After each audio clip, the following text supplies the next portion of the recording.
To me ఇంటి నేస్తం Lavanya. Upcoming రివ్యూలోకి వెళ్ళిపోదాం. అమర్ వాళ్ళ ఇంట్లో వినాయక చవితి వేడుకలు స్టార్ట్ అయిపోతాయి. వినాయకుని విగ్రహాన్ని తీసుకురావడానికి అమర్ ఒంటరిగా బయటికి బయలుదేరుతాడు. ఇది ఇలా ఉండగా మనోహరి పంపించిన వ్యక్తి కోల్కతాలో ఉన్న మదర్ తెరిసా అనాథాశ్రమానికి రీచ్ అవుతాడు. మేడం, ఒక చిన్న పాపని ఇక్కడ వదిలేసాం, తన డీటెయిల్స్ చెప్పండి అని అడుగుతూ ఉంటాడు. ఆ పాపకి సంబంధించిన గుర్తులేమైనా ఉంటే మాకు చెప్పండి అని ఆ చర్చ్ హెడ్ అడగడంతో ఇంకా ఫోన్ చేస్తారు మనోహరికి. మనోహరి అసిస్టెంట్, మేడం పాప గుర్తులేమైనా చెప్పమంటున్నారు మేడం, కరెక్ట్ డేట్ కానీ టైం కానీ ఎక్కడ వదిలేశారని కానీ చెప్పమంటున్నారు అని అడుగుతాడు ఆ అసిస్టెంట్. మనోహరి ఆలోచనలో పడుతుంది. రేయ్, నేను చెప్పేది విను. మదర్ తెరిసా ఆశ్రమం బయట గార్డెన్లో ఒక బెంచ్ మీద పాపని వదిలేశాను. అప్పుడు పాప మెడలో ఒక గోల్డ్ చైన్ ఉంటుంది, దుర్గామాత లాకెట్ ఉంటుంది. ఇదే గుర్తు అని చెప్తుంది మనోహరి. ఓకే మేడం, నేను వెళ్ళి కనుక్కొని వస్తాను అని చెప్పి ఇంకా అలా అక్కడి నుండి వెళ్ళి నన్ను దగ్గరికి వెళ్తారనమాట ఆ అసిస్టెంట్. మేడం, ఈ టైంకి ఈ డేట్కి బయట గార్డెన్లో వదిలేశారు, మెడలో దుర్గామాత లాకెట్ ఉంది అని చెప్తాడు ఆ వ్యక్తి. దుర్గామాత లాకెట్ ఉందా? గార్డెన్ బయట వదిలేశారు?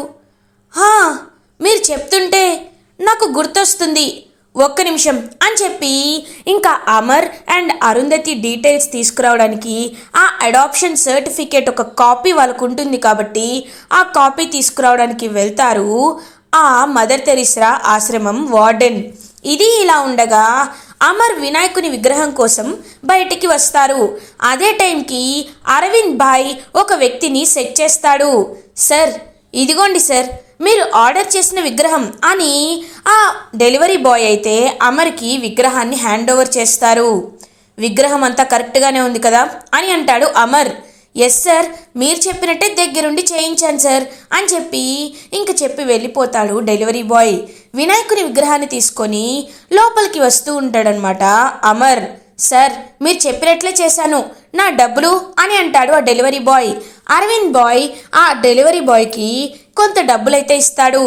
అన్నా, నాకెందుకో ఇది చాలా డేంజర్ అనిపిస్తుంది. లేదురా, వినాయకుని విగ్రహం కిందే బాంబు ఉందని కనిపెట్టడం ఎవ్వరి వల్ల కాదు అని చెప్పి నవ్వుతూ ఉంటాడు అరవింద్ బాయ్. ఇది ఇలా ఉండగా ఇంకా పిల్లలందరూ వెయిట్ చేస్తూ ఉంటారు. డాడీ ఎప్పుడు వస్తారు, పూజ ఎప్పుడు స్టార్ట్ అవుతుంది అని వెయిట్ చేస్తూ ఉంటారు. అంజు, రణ్వీర్ అంకుల్ ఏంటి ఇంకా రాలేదు, అంకుల్ని పిలిచాను కదా అని ఇంకా గుమ్మం వైపే చూస్తూ అటు ఇటు తిరుగుతూ ఉంటుంది అంజు. రాథోడ్ అంజు దగ్గరికి వస్తాడు. అంజలి పాప, ఎవరి గురించి ఎదురు చూస్తున్నావు అని అడుగుతారు. ఎవరి గురించి వెయిట్ చేస్తే నీకెందుకు రాథోడ్, నువ్వు వెళ్ళి నీ పని చూసుకోవచ్చు కదా అని అంటుంది అంజు. ఒక్కసారిగా రాథోడ్ షాక్ అయిపోతాడు. ఇదిగో అంజు పాప, ఈ మధ్య నువ్వు నాకు మరీ రెస్పెక్ట్ ఇవ్వడం మానేసావు అని అంటారు రాథోడ్. రెస్పెక్ట్ నా దగ్గర నుండి ఎక్స్పెక్ట్ చేయడం నీ తప్పు రాథోడ్. నేను ఎప్పుడు ఎలా ఉంటానో అలానే ఉన్నాను, నన్ను డిస్టర్బ్ చేయొద్దు, నేను ఒక ఇంపార్టెంట్ పర్సన్ గురించి వెయిట్ చేస్తున్నాను అని అంటుంది అంజు. ఎవరి గురించి? ఆ రణ్వీర్ గురించే కదా అని అంటాడు రాథోడ్. ఒక్కసారిగా బాగి అక్కడికి వచ్చి షాక్ అయిపోతుంది.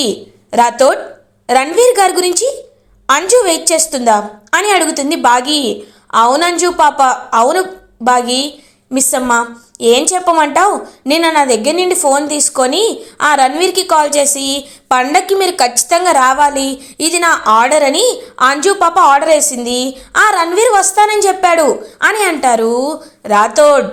అంజు, ఎందుకు నువ్వు రణ్వీర్ అంకుల్ని రమ్మని అడిగావు అని అడుగుతుంది బాగి. మిస్ అమ్మ, ఇది నా ఒపీనియన్, ఎందుకో అంకుల్తో నాకు ఎక్కువగా టైం స్పెండ్ చేయాలనిపిస్తుంది, అందుకే అంకుల్ని రమ్మని చెప్పాను. ఇందులో తప్పేముంది అని అంటుంది అంజు. అన్నీ ఇలాంటి డెసిషన్సే తీసుకుంటావు, ఇప్పుడు ఈ విషయం తెలిస్తే ఆయన ఏమనుకుంటారో అని చెప్పి మనసులో అనుకుంటుంది బాగి. అప్పుడే పిల్లలందరూ బాగి దగ్గరికి వచ్చి మిస్సమ్మ బ్రేక్ఫాస్ట్ పూర్తయిందా, ఆకలేస్తుంది అని అడుగుతారు.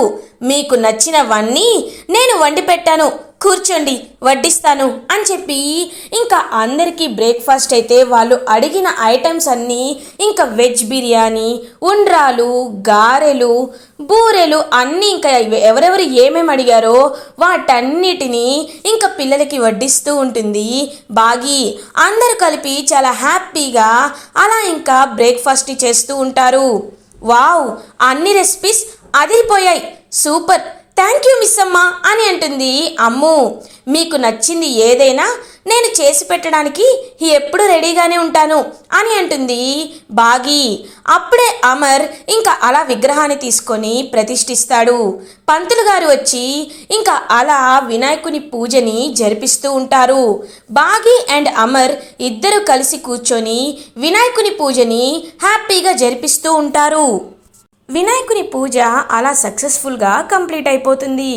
వినాయకుని పూజ అయిపోయిన తర్వాత అంజు ఇలా రా అని అంటారు అమర్. ఏంటి డాడ్ అని అంటుంది అంజు. నీకోసం ఏం తీసుకువచ్చానో చూడు అని చెప్పి ఇలా ఇంకా ఓపెన్ చేసి తన ఏదైతే తన గుర్తుగా ఒక ఐడెంటిటీ దుర్గా లాకెట్ ఉంటుందో, ఏదైతే రణ్వీర్ చిన్నప్పుడు అంజు మెడలో వేసిన లాకెట్ ఉంటుందో ఆ లాకెట్ని చూపిస్తాడనమాట అమర్. ఒక్కసారిగా అదంతా దూరం నుంచి చూస్తున్న అరుంధతి షాక్ అయిపోతుంది. ఈ లాకెట్ చిన్నప్పుడు అంజుతో దొరికిన లాకెట్ కదా, ఈయన ఇప్పుడెందుకు ఈ లాకెట్ని అంజుకి ఇవ్వాలనుకుంటున్నారు, ఈ చైన్ని చాలా రోజుల తర్వాత ఇప్పుడెందుకు బయటికి తీశారు అని చెప్పి ఆలోచిస్తూ ఉంటుంది అరుంధతి. ఇదంతా చూస్తున్న బాగి మాత్రం చాలా హ్యాపీగా ఫీల్ అవుతుంది. డాడ్, ఈ చైన్ చాలా బాగుంది అని అంటుంది అంజు. ఇది నీ చైనే రా అని చెప్పి అలా ఇంకా అంజు మెడలో ఆ గోల్డ్ చైన్ విత్ దుర్గామాత లాకెట్ని వేస్తారు అమర్. ఇంకా అలా పాపం అంజు వైపు ప్రేమగా చూస్తూ, అంజు, నువ్వు మా కన్న కూతురి కంటే ఎక్కువగా పెరిగావు. నేను నిన్ను దత్తత తీసుకున్నానన్న మాటే కానీ అందరికంటే నీపైనే ప్రేమాభిమానాలు ఎక్కువగా పెరిగిపోయాయి. కానీ ఏదో ఒక రోజు నువ్వు నీ కన్న తల్లిదండ్రుల గురించి తెలుసుకోవాలి, వాళ్ళ దగ్గరికి చేరుకోవాలి. ఇన్నాళ్ళుగా వాళ్ళు ఎవరో తెలియక మేము చాలా బాధపడ్డాం. నా కోరిక, ఆరో కోరిక ఒకటే, నువ్వు ఎక్కడున్నా సంతోషంగా ఉండాలి, మీ కన్న వాళ్ళని నువ్వు తెలుసుకోవాలి అని పాపం అలా ఇంకా అంజు వైపు ప్రేమగా చూస్తూ ఉంటారనమాట అమర్. ఇది ఇలా ఉండగా మదర్ తెరిసా ఆశ్రమం నన్నైతే ఆ అడాప్షన్ సర్టిఫికేట్ని తీసుకొని ఇంకా అలా మనోహరి అసిస్టెంట్ దగ్గరికి వస్తుంది. మీరు చెప్పిన గుర్తులతో ఒక పాపని గార్డెన్లో వదిలేసి వెళ్ళిపోయారు, దాన్ని వెంటనే వేరే వాళ్ళు ఇమీడియట్గా అడాప్ట్ చేసుకున్నారు అని చెప్తారు. మేడం, కొంచెం వాళ్ళ డీటెయిల్స్ ఇవ్వండి మేడం, చాలా అర్జెంట్ అని అంటాడు ఆ అసిస్టెంట్. మేడం, ఈ అడాప్షన్ సర్టిఫికేట్ని నేను ఒకసారి ఫోటో తీసుకోవచ్చా అని అడిగి ఇంకా ఫోటో తీసుకుంటాడనమాట అలా ఆ మనోహరి వాళ్ళ అసిస్టెంట్. ఇది ఇలా ఉండగా మనోహరి, వీడేంటి ఇంకా కాల్ చేయలేదు, ఎప్పుడెప్పుడు కాల్ చేస్తాడా అని వెయిట్ చేస్తున్నాను, ఇంతకీ నా కూతురు దుర్గా ఎక్కడ ఉందో, తన ఫోటో అయినా దొరికితే రణ్వీర్తో ఒక ఆట ఆడుకుంటాను అని చెప్పి అలా ఇంకా హాల్లోకి వస్తుంది మనోహరి. హాల్లోకి మనోహరి రాగానే అంజు, ఏంటి మనోహరి ఆంటీ, మీరు మేకప్ వేసుకోవడానికి మీకు ఇంత టైం పట్టిందా అని అడుగుతుంది అంజు. ఒక్కసారిగా అందరూ నవ్వడం స్టార్ట్ చేస్తారు. మనోహరి ఈగో హర్ట్ అయ్యి, ఏయ్, ఎంతలో ఉండాలో అంతలో ఉండు, నేను మేకప్ వేసుకుంటే నీకేంటి, ఏది వేసుకుంటే నీకేంటి అని అంటుంది మనోహరి. మరి పూజ మొత్తం అయిపోయాక కిందకి వస్తే అలానే అనుకుంటారు కదా ఆంటీ అని అంటుంది అంజు. ఛీ, నీతో మాట్లాడడం కంటే పక్కకి వెళ్ళిపోవడమే బెటర్ అని చెప్పి ఇంకా సరిగ్గా అంజుని చూడకుండా అలా పక్కకి వెళ్ళిపోతుంది మనోహరి. ఇదంతా దూరం నుంచి చూస్తూ ఉంటుంది అరుంధతి. కరెక్ట్గా అప్పుడే బాగి ఆరు వైపు చూసేస్తుంది. అయ్యో, దొరికిపోయాను, ఇప్పుడు ఎలా ఎస్కేప్ అవ్వాలి అని పాపం తప్పించుకోవడానికి ట్రై చేస్తూ ఉంటుంది అరుంధతి. అక్క అక్క ఆగండి అక్క అని చెప్పి బాగి అరుంధతి వెనకాలే వెళ్తూ ఉంటుంది. ఎలా ఉన్నావు మిస్ అమ్మ, వినాయక చవితి శుభాకాంక్షలు అని అంటుంది అరుంధతి. థ్యాంక్ యూ అక్క, మీకు కూడా వినాయక చవితి శుభాకాంక్షలు. అవును, ఏంటక్క, మీరు ఎప్పుడు చూసినా మా ఇంటి దగ్గరే కనబడుతూ ఉంటారు. మీకు పక్కనే ఇల్లుంది కదా, మీ పూజ అయిపోయిందా అని అడుగుతుంది బాగి. నేను పూజ మార్నింగే చేసేసాను మిస్ అమ్మ అని అంటుంది అరుంధతి. అక్క, ఇవాళ నాకు చాలా స్పెషల్ డే తెలుసా, ఆయన నాతో ప్రేమగా అని అంటుంది బాగి. ప్రేమగా అని అడుగుతుంది అరుంధతి. సర్లే అక్క, అవన్నీ మీరేం తెలుసుకుంటారు, రండి ప్రసాదాలు చేశాను, మీ పిల్లలు కూడా తింటారు కదా, కొంచెం ఇస్తాను రండి అని అంటుంది బాగి. ఇప్పుడు నేను లోపలికి రాలేను, ఎందుకంటే నేను కూడా చాలా ప్రసాదాలు చేశాను అని అంటుంది అరుంధతి. అవునా అక్క, ఏంటో మీరు ఎప్పుడు మా ఇంటి దగ్గర కనబడతారు, మీ ఇల్లు ఎక్కడుందో నాకు చూపించరు, కనీసం మీ భర్త పిల్లలు ఎలా ఉంటారో కూడా నాకెప్పుడు మీరు చూపించరు. నాకు తెలుసుకోవాలనిపిస్తుంది అక్క, మీ దగ్గర ఫోన్ ఉంటే ఒకసారి ఫోటో అయినా చూపించచ్చు కదా అని అడుగుతుంది బాగి. ఏంటి, ఈ మిస్సమ్మ దగ్గర ఇలా ఇరుక్కుపోయాను, ఇప్పుడు ఏం చేయాలి అని ఆలోచిస్తూ ఉంటుంది బాగి. అదే టైంకి చిత్రగుప్త టంగుమని ప్రత్యక్షమవుతారు. సైగ చేస్తూ ఉంటుంది అరుంధతి. గుప్తా గారు, త్వరగా ఏదో చేయండి అని అడుగుతుంది. బాలిక, నీకు చెప్తూనే ఉన్నాను ఎక్కువ ఈ ఇంటి చుట్టూ తిరగవద్దు అని, నువ్వే ఇలా ఇరుక్కుని మళ్ళీ నన్ను కాపాడమంటున్నావా? భయపడకు, ఇప్పుడు నువ్వంతట నువ్వే కాపాడుకోగలవు బాలిక అని అంటారు చిత్రగుప్త. కరెక్ట్గా అదే టైంకి రణ్వీర్ ఇంకా గేట్ ఓపెన్ చేసుకొని లోపలికి వస్తూ ఉంటాడు. నమస్కారం అండి అని పాపం ఇంకా రణ్వీర్ అయితే బాగిని పలకరిస్తూ ఉంటారు. నమస్కారం రణ్వీర్ గారు, రండి లోపలికి రండి అని చెప్పి రణ్వీర్ని లోపలికి తీసుకువెళ్ళే గ్యాప్లో ఇంకా అరుంధతి అక్కడి నుండి తప్పించుకొని వెళ్ళిపోతుంది. అమ్మయ్యా, బ్రతికిపోయాను గుప్తా గారు అని అంటుంది అరుంధతి. బాలిక, నీ పిచ్చి కాకపోతే నువ్వెక్కడ బ్రతికిపోయినావు, నువ్విప్పుడు ఆత్మవి కదా అని అంటారు. అబ్బా, ఫ్లోలో ఏదో అన్నానులేండి, అయినా ఈయనేంటి ఈ ఇంటికి వచ్చారు అని అడుగుతుంది అరుంధతి. బాలిక, నువ్వు ఏ నిజం కోసమైతే కొన్ని రోజులుగా ఎదురు చూస్తున్నావో ఆ నిజము ఇప్పుడు నీకు తెలియబోతుంది అని అంటారు చిత్రగుప్త. గుప్తా గారు, మీరు దేని గురించి చెప్తున్నారు? మా మా అమ్మ నాన్న గురించి నేను తెలుసుకుంటానంటున్నారా, లేకపోతే అంజు వాళ్ళ అమ్మ నాన్న గురించి తెలుసుకుంటానంటున్నారా అని అడుగుతుంది ఇంకా అరుంధతి. బాలిక, తినబోయే ముందు రుచి గురించి ఎందుకు అడుగుచున్నావు? నువ్వు చూస్తే నీకే ఒక స్పష్టత వచ్చును, రా చూద్దాం అని చెప్పి ఇంకా అలా ఇద్దరు కిటికీ దగ్గరికి వెళ్తారు చిత్రగుప్త అండ్ అరుంధతి. ఇది ఇలా ఉండగా ఇంకా అరవింద్ భాయ్ అయితే ఎప్పుడెప్పుడు ఆ బాంబ్ అనేది బ్లాస్ట్ అవుతుందా అని వెయిట్ చేస్తూ ఉంటాడు. రేయ్, టైమర్కి ఇంకా ఎంతసేపు ఉంది అని అడుగుతారు. అన్నా, ఇంకొక 1 మినిట్ ఉందన్నా అని చెప్తాడు పక్కనే ఉన్న వ్యక్తి. ఈ 1 మినిట్లో నా పగ, నా ఈగో చల్లారబోతుంది. వెంటనే కాళీబాయిని తీసుకొని రాఖీబాయిని తీసుకొని దేశం దాటి వెళ్ళిపోవాలి అని చెప్పి ఇంకా అరవింద్ భాయ్ చాలా కూల్గా ఉంటాడు.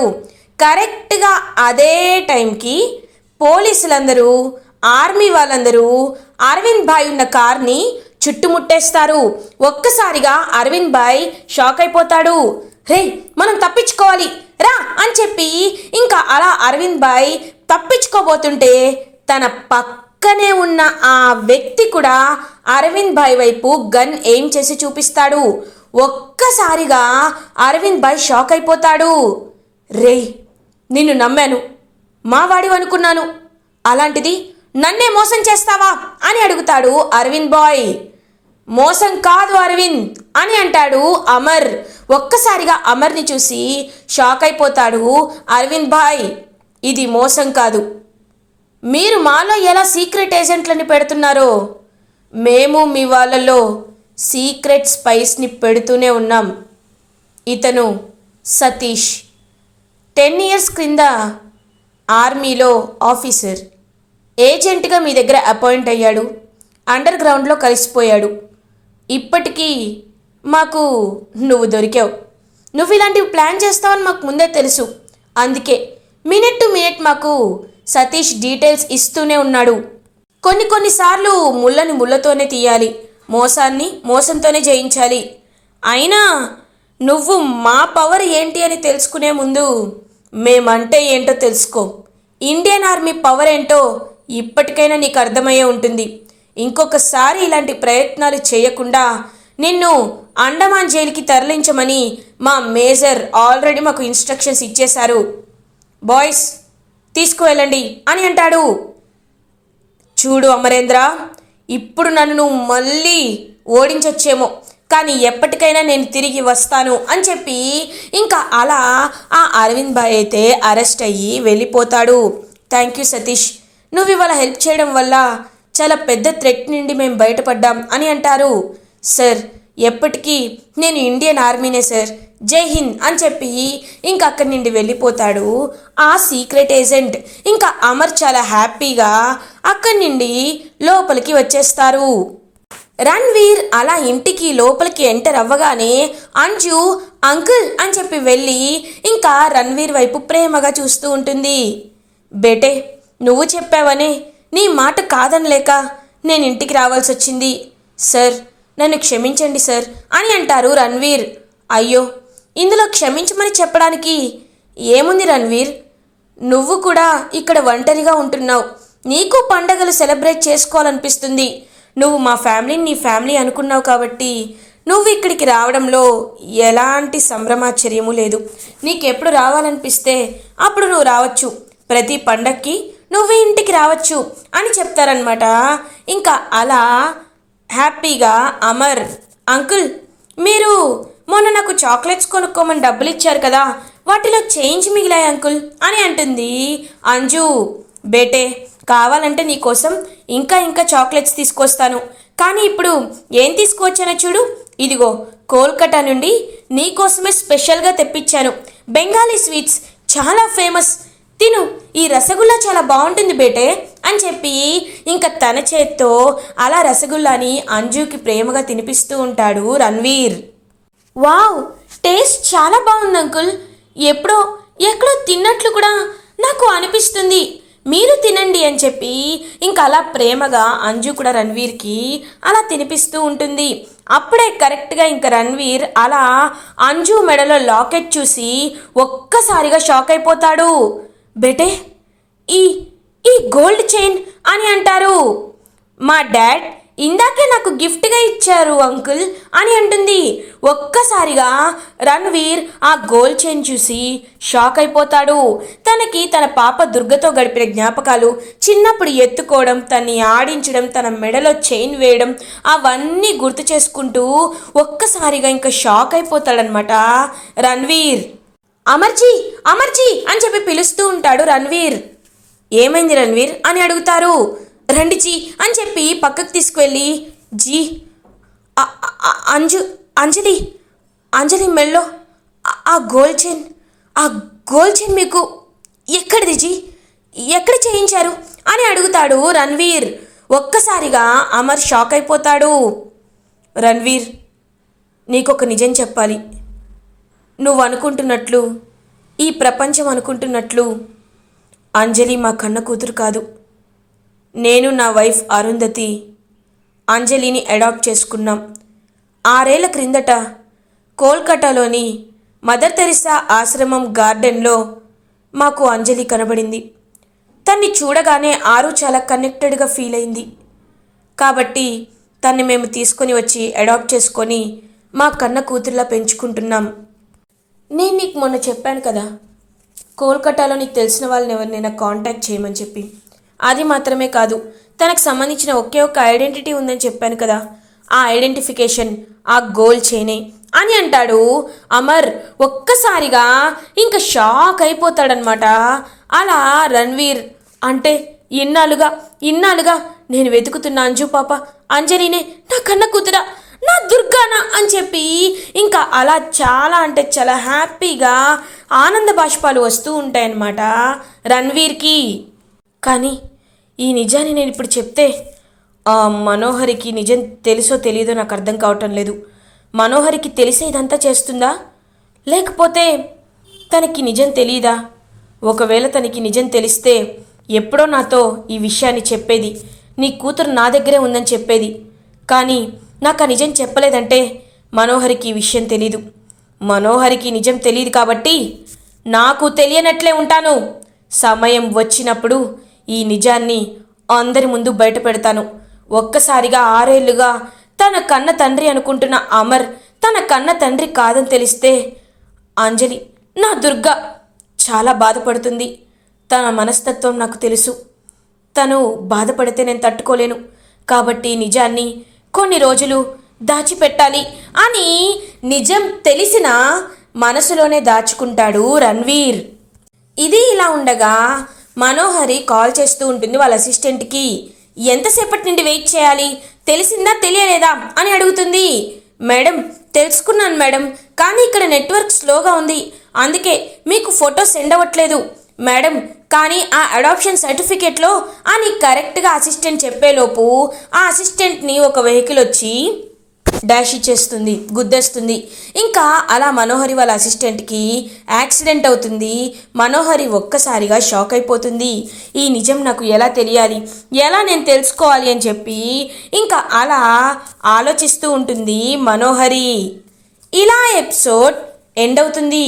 ఫర్దర్ ఎపిసోడ్ రివ్యూస్ ముందుగా మీకు కావాలి అనుకుంటే మా ఛానల్ని సబ్స్క్రైబ్ చేసుకోండి. Thanks for watching.